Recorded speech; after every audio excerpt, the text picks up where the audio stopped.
우리 하나님 말씀 다 함께 일어나셔서 하나님 말씀을 받으시기 바랍니다. 욥기 42장 1절에서 6절 우리 합독하여 읽도록 하겠습니다. 다 함께 읽도록 하겠습니다. 시작. 욥이 여호와께 대답하여 이르되 주께서는 못하실 일이 없사오며 모든 계획이든 못 들칠 것이 없는 줄 아오니 무지한 말로 이치를 가리는 자가 누구니까? 나는 깨닫지도 못한 일을 말하였고 스스로 알 수도 없고 헤아리기도 어려운 일을 말하였나이다. 내가 말하겠사오니 들으시고 내가 주께 묻겠사오니 주여 내게 알게 하옵소서. 내가 주께 대하여 귀로 듣기만 하였사오나 이제는 눈으로 주를 배움나이다. 그러므로 내가 스스로 거두어드리고 티끌과 제 가운데에서 회개하나이다. 아멘. 모두 자리에 앉겠습니다. 할렐루야. 네, 오늘 여러분들과 함께 하나님의 귀한 말씀을 나누게 되어서 영광입니다.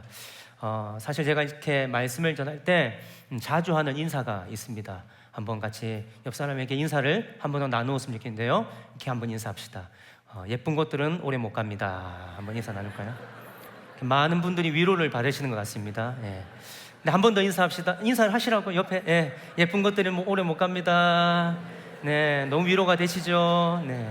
한 번 더 인사 나눌까요? 자, 옆 사람을 바라보면서 못생긴 것들은 아예 못 갑니다.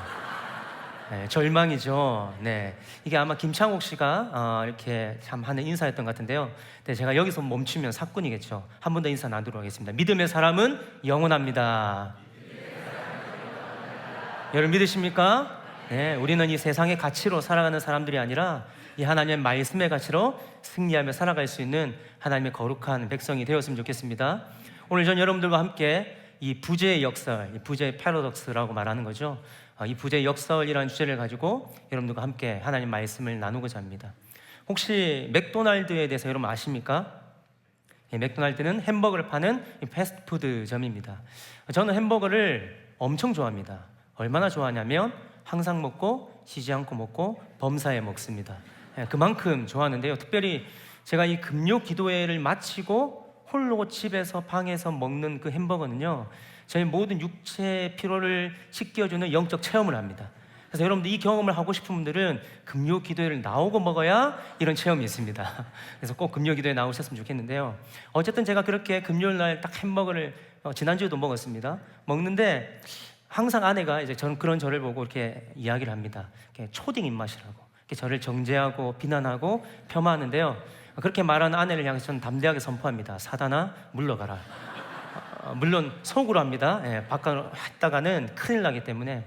근데 여러분, 제가 그 맥도날드를 너무 좋아하는데 예전 한 20년 전에 이 맥도날드가 했던 광고가 있습니다. 그 광고가 저에게 참 많은 인사이트가 있어서 여러분들과 함께 좀 보여드리려고 하는데요.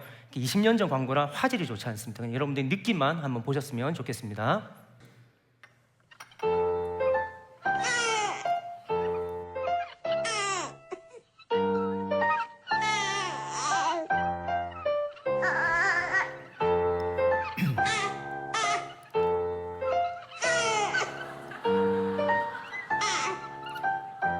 네, 여기까지 보여주시면 될 것 같습니다. 여러분들이 보신 광고는 어떻게 보면 밖에 들리지 않으니까 가볍게 만든 영상인 것 같지만 사실은 이것은 이 유아 발달 단계에 따른 그런 현상을 광고한 것입니다. 이게 무슨 말이냐면 이 태어난 지 약 8개월에서 12개월의 이 영아들이 되면요, 이런 어떤 그 발달하는 인지 능력이 있습니다. 그 가운데 하나가 무엇이냐면 대상 영속성이라는 그 인지 발달입니다.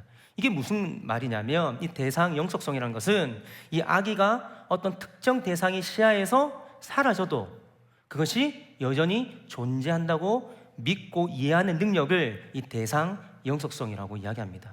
그런데 여러분, 오늘 방금 보았던 이 영상에서 보면 이 아이가 보지 못하죠. 이게 울고 또 보였다가 안 보이면 또 울고 보이면 웃는 모습을 우리에게 보여줍니다. 이것이 왜 그러냐면 이 아이는 8개월 이전의 아이이기 때문입니다. 이 8개월 이전의 아이는요, 내 눈에 보이지 않으면 없다라고 생각합니다. 내 눈에 보여야지만 이것이 존재한다라는 인지적 이 생각을 하기 때문에 오늘 이 광고가 나온 것입니다. 이것은 비단 여러분 사람의 어떤 인지 발달 능력에서 뿐만이 아니라 우리의 신앙과 또 우리의 믿음의 영역에서도 동일하게 적용되는 어떤 그런 모습이 아닌가라는 생각을 합니다. 여러분들은 정말 보이지 않는 하나님을 믿으십니까? 정말 믿으십니까? 거의 가스라이팅을 당한 수준인데 보면 어떤 분들은 정말 맹목적으로 믿는 분도 계실 것이고 정말로 진정한 믿음으로 믿고 계시는 분들도 있을 것입니다. 또 그와 다르게 여전히 하나님이 믿어지지 않는 채 이 자리에 그저 그냥 생존을 위해서 이 자리에 나오신 분들도 아마 있을 것입니다. 사실 여러분, 보이지 않는 하나님, 우리가 이해되지 않는 그 하나님을 믿는다는 것은 정말 쉬운 일이 아닙니다. 이것은 정말 우리에게는 큰 믿음이 요구되어집니다. 특별히 여러분, 많은 무신론자들, 신이 없다라고 생각하는 사람들, 그리고 이 세상의 대부분의 사람들은 여러 현상들을 근거로 삼아서 하나님은 존재하지 않는다라고 이야기를 합니다. 그래서 제가 왜 하나님이 없다고 생각할까, 세상 사람들은 왜 그런 생각을 할까라는 고민 속에서 하나님 다음으로 모든 것을 아는 챗 GPT에게 물어봤습니다. 이 챗 GPT는 AI입니다. 물어보니까 여러 가지 내용들이 있었는데 제가 한 4가지 정도를 이렇게 담아왔습니다. 한번 읽어드리겠습니다. 그들이 하나님이 왜 없다고 이야기하는가? 그것은 바로 선하시고 완전하신 하나님이 존재한다면 어떻게 악이 존재할 수 있느냐라는 것입니다. 그러니까 우리 세상에 악이 존재한다는 것은 하나님이 없다는 증거이다라고 이야기합니다. 또 두 번째는 무엇이냐면요, 이건 어떤 개인적인 경험에 따라서 이야기하는 것 같은데요, 아무리 기도해도 응답하지 아니하시고 침묵하는 그 하나님이라면 그 하나님은 결코 존재하지 않는다라는 것입니다. 그리고 세 번째는 인간의 이성으로, 인간의 머리로 도저히 설명되고 이해될 수 없는 존재이기 때문에 이 하나님은 없다라는 것입니다. 태초에 하나님이 천지를 창조했다, 말로 창조하는 게 말이 되냐는 겁니다. 이건 인간의 이성으로 도저히 머리로 이해가 되지 않기 때문에 하나님은 존재하지 않는다라고 이야기합니다. 그리고 또 마지막으로는요, 내가 하나님을 잘 믿고 예수를 잘 믿어도 어떻게 나에게 고난이 있고 어려움이 있을 수 있냐는 겁니다. 하나님이 있으면 이런 거 없게 해줘야 되는데 이런 것이 있다는 것은 하나님이 없다는 또 다른 증거다라고 이야기하고 있는 것입니다. 여러분들은 어떻습니까? 이 반응에 여러분들은 어떠한 대답을 해드릴 수 있습니까?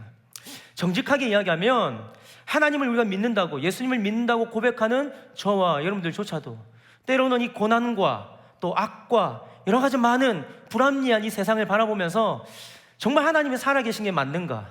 정말 하나님이 존재하시는 것이 맞을까라는 의구심이 드는 것이 사실인 것 같습니다. 저는 오늘 저와 여러분들이 이런 의구심을 가지고, 이 의심을 가지고 오늘 이 욥기의 말씀을 함께 살펴보았으면 좋겠습니다. 이 욥기의 말씀은 우리가 너무나 잘 아는 말씀이죠. 우리에게도 너무나도 익숙한 말씀인데요, 오늘 우리가 읽었던 이 본문의 말씀은 이 욥기의 마지막 장입니다. 그리고 그 욥의 신앙의 고백, 믿음의 고백이 담겨있는 말씀입니다. 여러분, 우리가 알다시피 이 욥은요, 상상할 수 없는 고난과 고통과 아픔을 겪었던 사람입니다. 근데 그가 어떻게 지금 이 42장 1절에서 나오는 이 1절부터 나오는 이 믿음의 고백을 할 수 있었는가? 오늘 이 사실을 저는 이 욥기의 전체적인 맥락 속에서 오늘 우리에게 주시는 메시지가 무엇인지를 함께 상고하고 살펴보기를 원합니다. 욥은 그 당시에 의인이었습니다.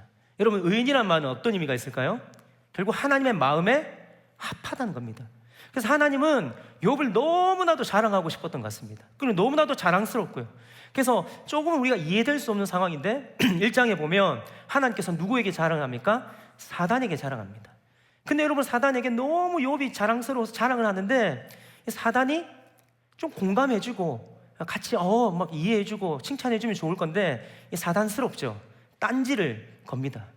우리 주위에도 그런 사람들이 있지 않습니까? 내가 무언가를 자랑하고 하면 꼭 딴지를 거는 경우들이 있습니다. 우리가 왜 그런 본성을 드러내게 될까요? 옛 속담에 그런 말이 있습니다. 사촌이 땅을 사면 뭐가 아픕니까? 많은 경험을 하신 것 같은데요, 그런 속담이 있는 이유가 무엇 때문입니까? 많은 사람들이 그렇게 살아가기 때문입니다. 이게 제약된 본성이죠. 그런데 한 초등학교에서요, 이 속담을 문제로 냈었습니다. 그래서 사촌이 땅을 사면 땡땡땡. 자, 정답은 뭘까요? 배가 아프다입니다. 근데 한 초등학생이 여기에 답을 어떻게 했냐면, 사촌이 땅을 사면 와. 야, 제가 이 답을 보는데 얼마나 이 연대의식에 투철한 학생입니까? 저희는 이런 반응해야 됩니다. 공감해, 기뻐해 주는 거잖아요. 와.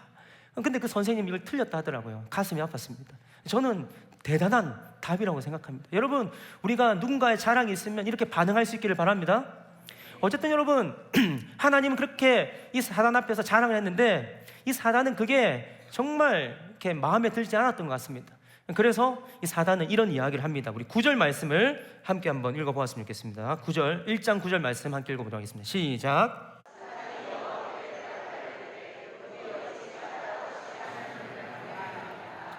여러분, 지금 이 말씀은 무엇이냐면 이 사단이 하나님에게 이야기를 하는 겁니다. 하나님, 욥이 하나님을 경외하는 것은 하나님께서 건강도 주시고 자녀도 잘 되게 해주시고 그리고 정말로 이 욥에게 많은 것들을 소유하게 해주신 그 이유 때문이 아닙니까? 쉽게 말해서 하나님이 욥에게 복을 주셨기 때문에 하나님을 이렇게 섬기지 않는 겁니까? 어떻게 까닭 없이 욥이 하나님을 경외할 수 있습니까? 라는 딴지를 거는 겁니다.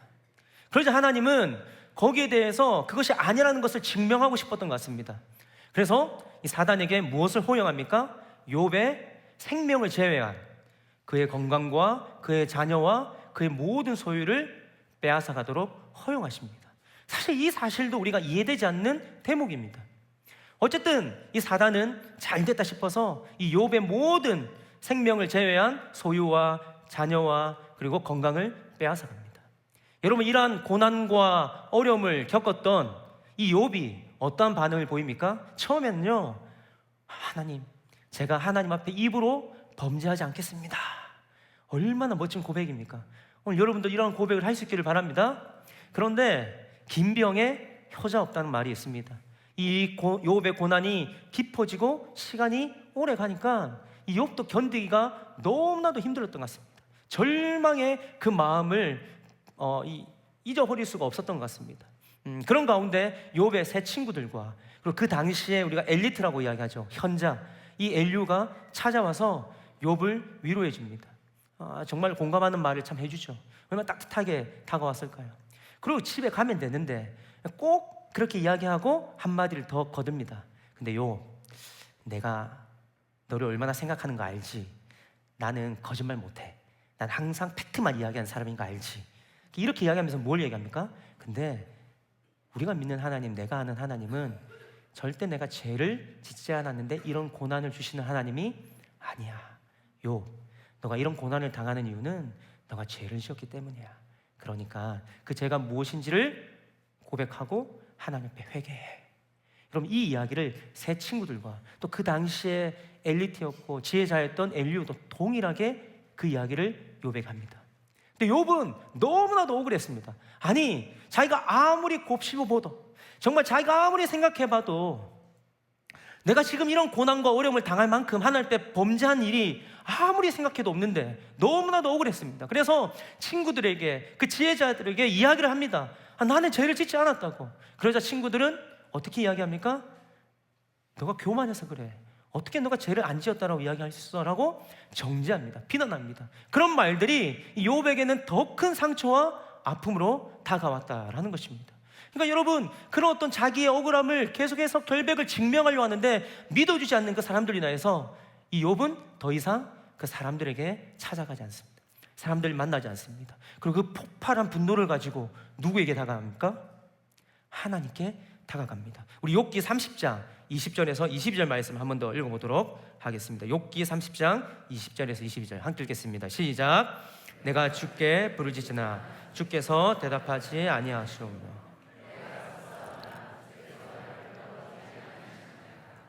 주께서 돌이켜 내게 잔혹하게 하시고 힘 있는 나를 바람 위에 불려가게 하시며 무서운 힘으로 나를 던져버리시나이다. 또 읽겠습니다. 네, 22절까지요. 네, 이 말씀을 보면 어떤 면에서는 참 이렇게 우아하게 이 욥이 하나님께 이야기하고 있는 것처럼 보이지만 우리가 이것을 좀 의역하면 이렇습니다. 하나님이 살아계시면 어떻게 나에게 이러한 고난과 아픔과 어려움을 주실 수 있습니까? 하나님 살아계신 건 맞습니까? 제가 하나님 앞에 범죄한 것도 없는데 하나님 나를 대적하시고 나를 버리시는 하나님, 그 하나님이 살아계신 건 맞습니까? 하나님이 선하신 하나님이라면 어떻게 나한테 이럴 수 있습니까? 그 하나님은 살아계신 거 아닙니다. 하나님은 없는 겁니다. 하나님은 부재하신 하나님이십니다. 지금 여러분요, 하나님을 향하여서 자신의 마음을 토로하고 한탄하고 부르짖고 있는 겁니다. 그런데 놀라운 것은 이 욥의 부르짖음 앞에 하나님은 침묵하고 계신다는 겁니다. 아무리 부르짖어도 하나님은 계시지 않는 것처럼 욥이 느껴지고 있는 것입니다. 사랑하는 성도님 여러분, 오늘 이런 욥의 모습이 우리의 삶과 닮아 있지 않습니까? 우리에게도 이런 상황들이 참 자주 있는 것 같습니다. 앞에서 언급한 대로 이 욥은 의인입니다. 이것이 지금 우리의 신약에 와서 또 우리 시대에서 본다면 완전하신 그 의인, 그 완전한 의를 가지고 계신 예수 그리스도 안에 있는 자들은, 그리고 그분을 믿는 자들은 죄인에서 어떻게 되었습니까? 의인으로 옮겨졌습니다. 그래서 적어도 저와 여러분들이 착한 일을 해서가 아니라 예수 그리스도 안에 있다면 저와 여러분들은 의인입니다. 우리는 이것을 이신칭이라고 합니다. 하나님이 우리를 예수 그리스도의 그 의 때문에 우리를 의롭다 칭하여 주시는 겁니다. 그렇다면 우리는 이렇게 말할 수 있겠죠. 여러분, 예수 잘 믿으면 복 받아야 되는 겁니다. 예수 잘 믿으면 건강해야죠. 아픈 게 무슨 말입니까? 예수 잘 믿으면 우리 자식들 잘 돼야 되는 거 아닙니까? 예수 잘 믿으면 고난도 없고 어려움도 없어야 되는 것이 당연한 거 아닙니까? 그런데 여러분, 우리의 현실은 그렇지 않습니다.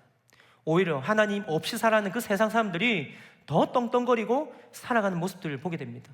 이 땅에서 악하게 살아야 더 많은 것들을 소유하고 살아가는 그들의 모습을 우리는 심심치 않게 보게 됩니다.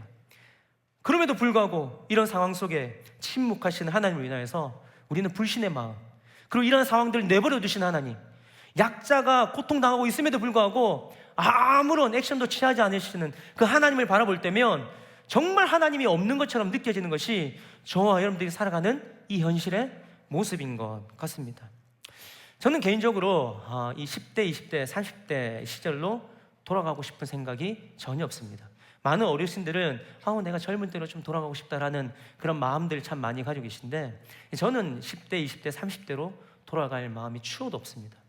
왜냐하면 저는 이 4살 때 이 혈관 종양으로 인해서 이 시신경 안에 이제 이 종양이 있었습니다. 그것으로 인해서 4살, 그리고 6살, 16살 때 이 대수술을 받았습니다. 한 12시간의 수술을 받았는데요, 그때 그 4살 때 수술을 받을 때 한쪽 시력을 잃었습니다. 그래서 저는 국가가 공인하는 시각장애인입니다. 그래서 여러분들이 화면에 보시면 저의 눈이 이렇게 약간 짝눈으로 보이게 될 겁니다. 그게 왜 그러냐면, 우리가 보통 손을 이렇게 한 손을 사용하지 않으면 그 손에 근육이 빠지는 것처럼 안구도 마찬가지입니다. 이 안구도 제가 이제 시력을 잃은 지가 40년, 빛도 보이지 않습니다. 근데 40년이 되다 보니까 이 안구가 작아지는 겁니다. 그러니까 이 눈꺼풀이 계속해서 처지게 되는 겁니다. 제가 어릴 때는요, 이게 너무나도 싫었습니다. 이 놀림거리가 되기도 하고요. 그래서 어느 정도로 했냐면, 제가 한쪽 눈을 가릴 정도로 머리를 기른 적도 있습니다. 그리고 놀림받지 않으려고 일부러 강한 척 하기도 했었습니다. 정말 그런 쉽지 않은 고난의 때를 보냈습니다. 그뿐 아니라 저희 부모님은 얼마나 자주 싸우시든지, 얼마나 싸우시냐면 항상 싸우고 쉬지 않고 싸우고 범사에 싸우시더라고요. 제가 너무나도 그게 너무 어릴 때 힘들어서 자전거를 타고 제가 포항에 잠깐 살았었는데, 그 호숫가에 제가 죽을 거라고 뛰어들려고 했는데 무서워가지고 그래서 그냥 지금도 살아있습니다. 그 죽는 것도 용기가 필요한데요, 그뿐 아니라 정말 치질하게 가난했습니다. 상상할 수 없을 만큼 이사를 다녔고요. 그리고 대학 등록금이 없어서 대학을 합격했지만 입학하지도 못했습니다. 그뿐 아니라 여러분, 우리가 보통 가난하게 살았다라고 하면 집에 빨간 딱지 정도 붙여줘야 이 사람이 좀 가난하게 살았구나 이야기하잖아요. 빨간 딱지도 붙여졌습니다. 그러니까 상상할 수 없는 그 가난과 고통 속에 살았습니다. 물론 지금은 괜찮다고 생각하고 살았는데요, 갑자기 국가가 다시 한 번 더 증명을 해주었습니다. 무슨 말이냐면, 최근에 근로장려금이 저에게 나왔더라고요. 그럼 근로장려금이 나왔다는 것은 국가가 이 사람은 도움이 필요한 사람이니 지원을 해줘야 된다. 그래서 저는 국가가 공인데 잊고 있었는데 다시 한 번 더 제가 내가 가난하구나 라는 것을 한 번 더 확인했습니다. 여러분들이 저를 불쌍한 표정으로 바라보시는데, 여러분 걱정하지 마십시오. 저에게는 좌우에 날선 카드가 있어서 소고기도 사 먹을 수 있고요, 또 우리 처자식도 있고 차도 있습니다. 운전한 차도 있고요, 잘 살고 있습니다.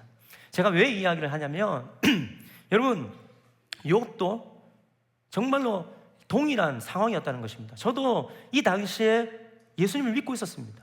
우리 어머니도 정말 끊임없이 기도하고 부르짖고 간구했습니다. 그런데 우리의 상황은 더 나아지지 않더라고요. 오히려 더 고난과 역경과 그 어려움 속에 그 늪에 더 빠져들더라고요.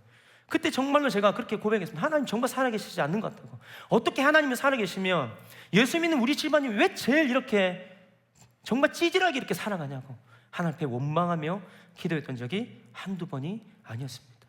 아마 여러분 욥도 그런 마음이었을 겁니다. 아니 내가 하나님을 믿고 이렇게 신실하게 살아가는데 하나님 어떻게 하나님이라면 나에게 이러한 고난과 어려움을 주실 수 있습니까? 여러분 욥은요 그 하나님이 살아계시지 않는 것처럼 느껴지면서 절망했을 것입니다. 그런데 그 욥의 질문에 그토록 침묵하셨던 하나님이 오늘 38장 31장에서 드디어 반응을 하십니다. 이 기간이 얼마나 지난지 성경은 알지 못하 이야기하고 있지 않지만 정말 그 오랜 시간이 지난 이후에 하나님이 드디어 이 욥에게 반응을 하십니다. 자, 그렇다면 여러분 우리가 보통 누군가가 질문을 했을 때 그 질문에 대해서 어떻게 반응하는 것이 상식적입니까? 그 질문이 있으면 그 질문에 대해서 답을 내주는 것이 아주 상식적인 모습입니다. 그런데 우리 하나님은요 아주 독특한 방식으로 그 질문에 반응하십니다. 어떻게 반응하시냐면 하나님은 그 욥의 질문에 질문으로 반응하십니다. 이 38장에서 41장을 보면요 몇 가지의 질문을 쏟아내냐면 70여 가지의 질문을 그냥 폭포수같이 쏟아냅니다. 하나님이 다다다다 거의 랩을 하듯이 막 쏟아내십니다. 근데 여러분 이런 어떤 그 질문에 질문을 쏟아내는 것은요 사실 고급 대화 기술입니다. 흔히 우리가 이걸 소크라테스 대화법이라고 하는데요, 사실 소크라테스가 먼저 사용한 것이 아니라 하나님 먼저 사용하셨어요.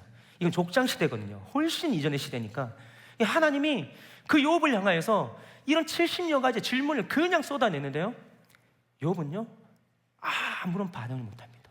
아무런 대꾸도 하지 못합니다. 여러분 왜 그럴까요? 왜 욥은 아무런 그 쏟아내는 질문에 아무런 대답도 대꾸도 하지 못했을까요? 욥은 알 수 없기 때문입니다. 그 질문에 욥은 한마디도 대답을 할 수 없는 존재이기 때문입니다. 그런데 여러분 이 욥은요 이러한 하나님의 질문 앞에 그냥 동일하게 침묵을 하게 됩니다. 사실 여러분 우리도 그렇지 않습니까? 여러분 하나님께서 우리에게 끊임없이 질문을 던지십니다.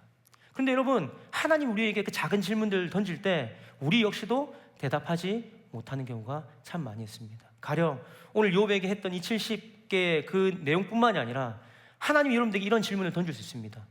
여러분 어떻게 해서 대한민국에 태어나게 되셨습니까? 여러분 이 질문에 답을 할 수 있습니까? 여러분 어떻게 해서 남자로 어떻게 해서 여자로 태어나셨습니까? 여러분 지금 어떻게 해서 여러분들 부모를 만나셨습니까? 여러분 어떻게 해서 지금 여러분들의 자녀를 만났습니까?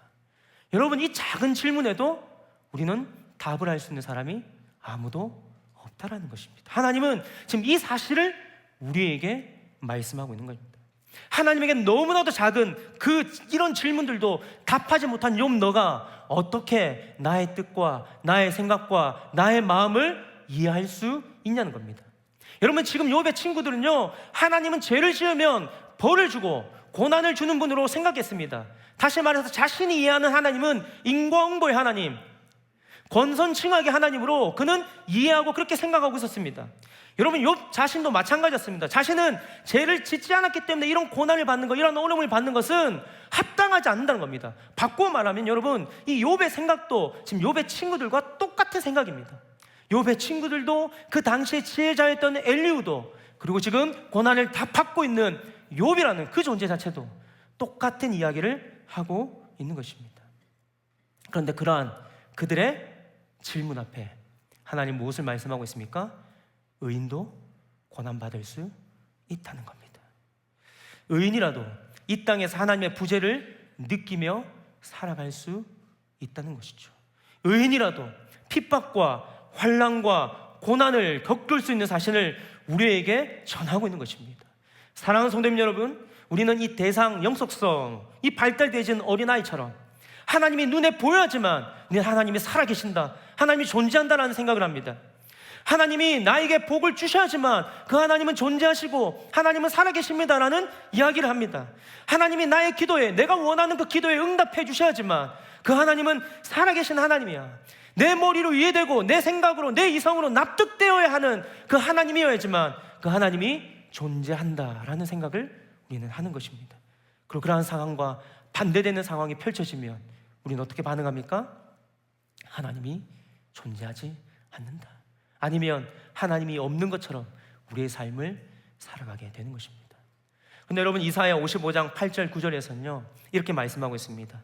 여호와의 말씀에 내 생각은 너희의 생각과 다르며 내 길은 너희 길과 달라서 하늘이 땅보다 높음 같이 내 길은 너희 길보다 높으며 내 생각은 너희 생각보다 높으니라 라고 말씀하고 있습니다. 저는 여러분, 청년들에게 이런 말을 참 자주 합니다. 만약 하나님이 내 머릿속으로 내가 다 이해되고 판단 가능한 하나님이라면 나는 그 하나님을 믿지 않겠다. 아주 충격적인 말일 수 있는데 어떤 분들은 목사님이 하나님 안 믿는데 이 말만 기억하시고 소문을 내시는데, 그게 아니라 제 머릿속으로 제 이성으로 다 판단 가능하고 예측 가능한 하나님이라면 저는 그 하나님 믿지 않을 겁니다. 여러분, 그 신은요 그냥 단순히 인간의 이성에 갇혀있는 존재에 불과합니다. 그건 무능력한 신입니다. 여러분, 그 신을 위해서 내 삶을 드리고 내 인생을 드리고 내 생명을 드린다? 저는 그렇게 하고 싶지 않습니다. 여러분, 생각해 보십시오. 이 개미라는 곤충이 죽었다 깨어나도 저의 마음과 제 생각을 이해할 수 있을까요? 제가 왜 맥도날드를 먹고 있는지 이 개미는 죽었다 깨어나도 모릅니다. 설명해도 모릅니다. 여러분, 개미와 인간의 거리도 이 정도인데 하나님과 사람의 거리는요 더 크고 더 깊고 더 넓은데 우리는 하나님이 눈에 보여야지만 하나님이 계신 거고, 내 머릿속으로 내 생각으로 이해되어야지만, 내가 원하는 것들을 들어줘야지만, 내 시간대에 이루어줘야지만 그 하나님이 살아계신다라고 말하며 고백하는 것, 여러분, 그것이 얼마나 어리석은 인생임을 오늘 욥기서는 우리에게 말씀해 주고 있는 것입니다. 그리고 욥은요 그런 하나님의 질문 앞에 겸허하게 그의 믿음의 고백을, 그리고 신앙의 고백을 올려드리고 있는 것입니다. 그게 바로 오늘 우리가 읽었던 42장 1절에서 6절 말씀인데요, 시간 관계상 우리가 6절 말씀만 한번 읽어보도록 하겠습니다. 시작.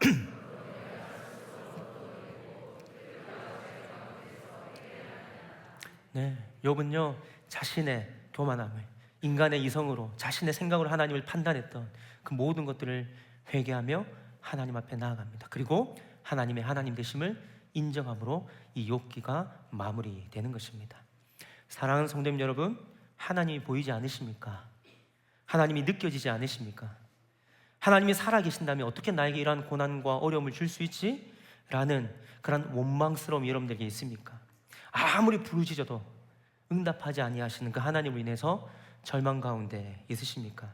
여러분, 중요한 것은요 참 의인이신 우리 예수님도 하나님의 아들이시지만 당신의 기도에 침묵하신 하나님, 십자가의 고통 속에 버려두시는 하나님, 그리고 죽음으로 자신을 내모시는 그 하나님을 경험했습니다.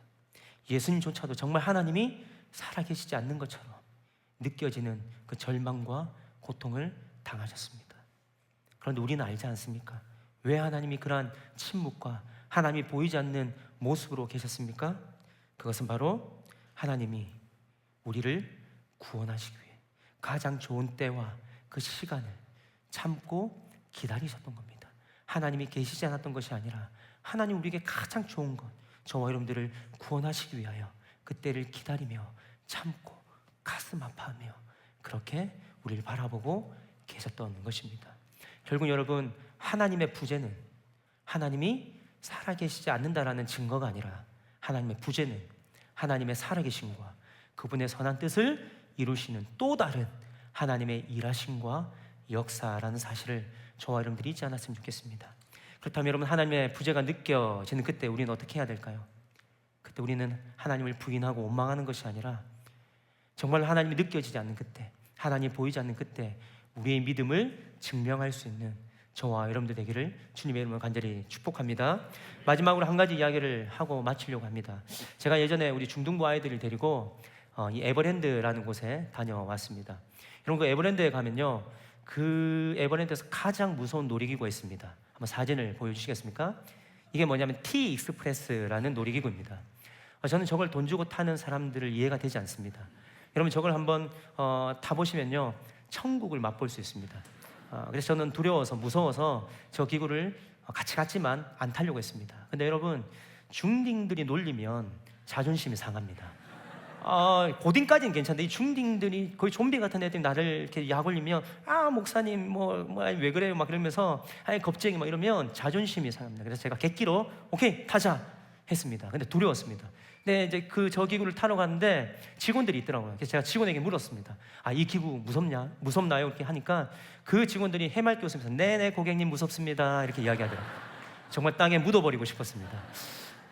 그리고 결국은 어쩔 수 없이 탔습니다. 그리고 정말 천국을 맛봤습니다. 그러면서 제가 이 기구를 타면서 딱 한마디만 외쳤습니다. 그만! 그리고 그 다음에 기억이 나지 않습니다. 근데 감사한 거는 지금 제가 여기 살아있다는 것은 죽지 않았다는 증거겠죠. 그러고 나서 여러분, 제가 내려와서 곰곰이 생각해 봤습니다. 도대체 저 무섭고 공포스럽고 힘들고 저 어려운 거를 왜 돈을 내고 왜 저걸 탈까?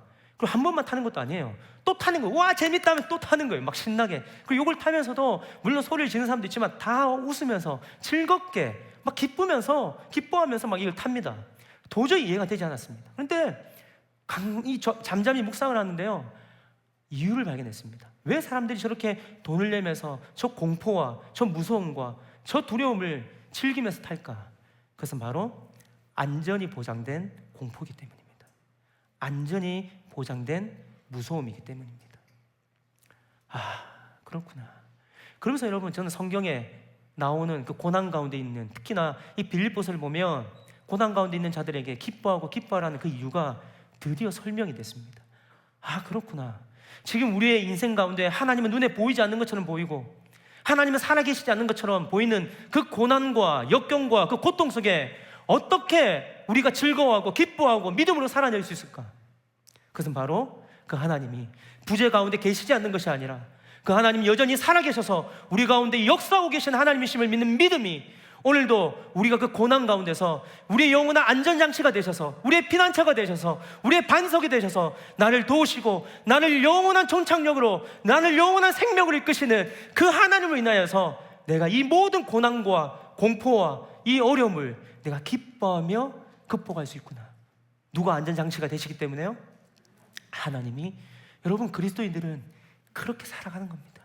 그래서 하나님이 보이지 않는 그때에도 정말 말할 수 없는 그 고난과 고통이 나에게 다가온다 할지라도 우리가 기뻐할 수 있는 이유는, 그 부재 속에서도 하나님을 향한 믿음을 잃어버리지 않을 수 있는 이유는 우리 하나님이 영원한 우리의 안전장치가 되시기 때문입니다. 하나님의 백성은 그렇게 사는 것입니다. 그리스도인은 그렇게 사는 것입니다. 오늘 이 은혜가 저와 여러분들의 삶 가운데 풍성히 임하기를 주님의 이름으로 간절히 축복합니다.